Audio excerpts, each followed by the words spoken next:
மலர்ந்த முகம், தூய மனம். தூய மனமே சைவம்டா. பிற உயிர்கள் பசியாற்ற வேண்டும் நினைத்தால் அது செய்வோம்னா, அந்த சைவமே தயக்குணம்.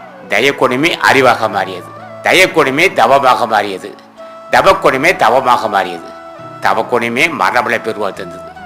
ரொம்ப லெகுவானது. அவங்க ரொம்ப உடட்டவில்லை, அங்கம் போட வேண்டியில்லை, அளவுக்கு தோண்டியில் ஒன்றும் தேவையில்லை.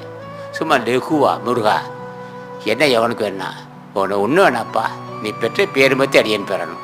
எந்த சுக்கில் உன்னை வஞ்சிக்குதோ, எந்த சுக்கில விந்து எந்த விந்து உன்னை வஞ்சிக்குதோ அதுவே உனக்கு சாதகமாக இருக்குண்டா.